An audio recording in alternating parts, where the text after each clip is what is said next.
샬롬. 오늘도 우리 주의 은혜가 봄날에 촉촉히 대지를 적시는 봄비와 같이 우리의 심령을 촉촉히 은혜로 젖어들게 하시기를 진심으로 축복합니다. 오늘 우리에게 주시는 하나님의 말씀은 누가복음 24장 44절로 53절입니다. 또 이르시되 내가 너희와 함께 있을 때에 너희에게 말한 바 곧 모세의 율법과 선지자의 글과 시편의 나를 가리켜 기록된 모든 것이 이루어져야 하리라 한 말이 이것이라 하시고, 이에 그들의 마음을 열어 성경을 깨닫게 하시고, 또 이르시되 이같이 그리스도가 고난을 받고 제3일에 죽은 자 가운데서 살아날 것과 또 그의 이름으로 죄 사함을 받게 하는 회개가 예루살렘에서 시작하여 모든 족속에게 전파될 것이 기록되었으니 너희는 이 모든 일의 증인이라. 볼지어다 내가 내 아버지께서 약속하신 것을 너희에게 보내리니 너희는 위로부터 능력으로 입혀질 때까지 이 성에 머물라 하시니라. 예수께서 그들을 데리고 베다니 앞까지 나아가사 손을 들어 그들에게 축복하시더니 축복하실 때에 그들을 떠나 하늘로 올려지시니 그들이 그에게 경배하고 큰 기쁨으로 예루살렘에 돌아가 늘 성전에서 하나님을 찬송하니라. 아멘. 우리는 흔히 가깝게 한 마을에서 지낸 사람들에 대해서 그 집에 숟가락이 몇 개인지까지 다 안다라고 하는 표현을 하곤 합니다. 오랜 친분 관계를 유지하면 볼 것 못 볼 것 다 봤다라고 하는 표현도 하기도 하지요. 우리 교회 안에서 함께 신앙생활을 한 시간이 적어도 10년, 20년 혹은 3, 40년 가까이 되는 분들이 있습니다. 그래서 함께 신앙생활해 온 어떤 분들을 보면 어떤 사람에 대해서 이야기할 때 그 입에서 그 사람에 대한 이야기가 술술 나오는 경우들이 많이 있습니다. 그런데 과연 우리가 예수를 믿기 시작한 후 예수님과의 관계에서 위에서 언급한 것과 같은 알미 있는가 생각해 봅니다.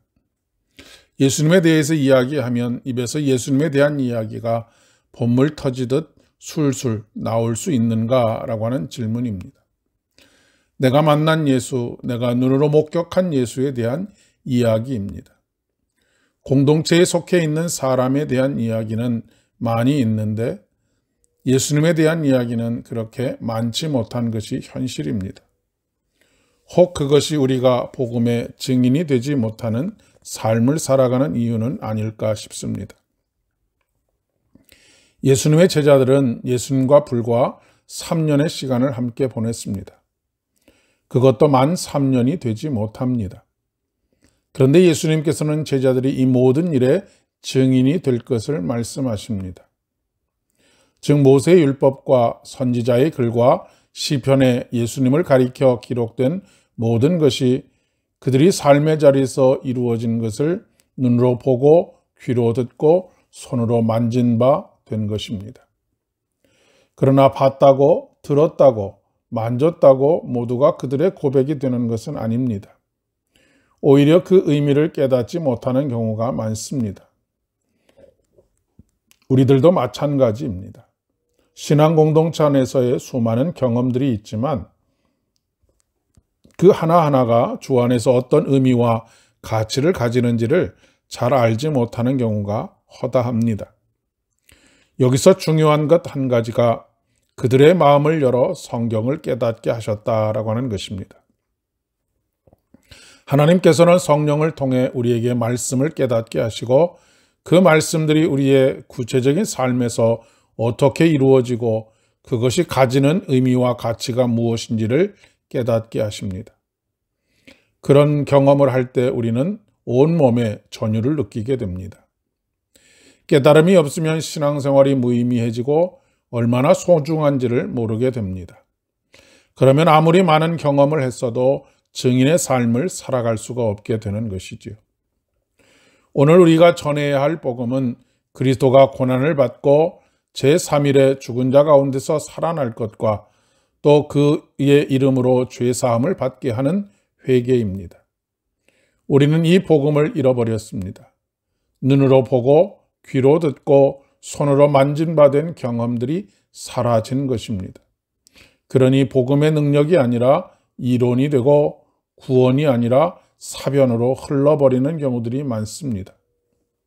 사도 요한이 고백하고 있는 것처럼 다시 우리가 복음을 귀로 듣고 눈으로 보고 손으로 만진 바 되어지기를 소망합니다.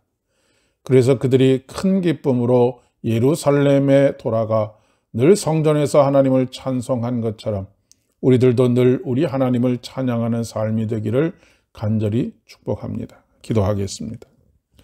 은혜가 풍성하신 참 좋으신 아버지 하나님 감사합니다.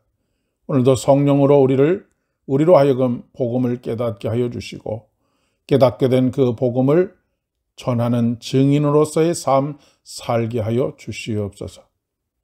그리고 우리의 삶은 늘 하나님을 찬양하는 삶이 되어줄 수 있도록 오늘도 주의 복을 더하여 주시옵소서. 예수님의 이름으로 기도합니다. 아멘. 오늘도 복된 하루 되시기를 바랍니다.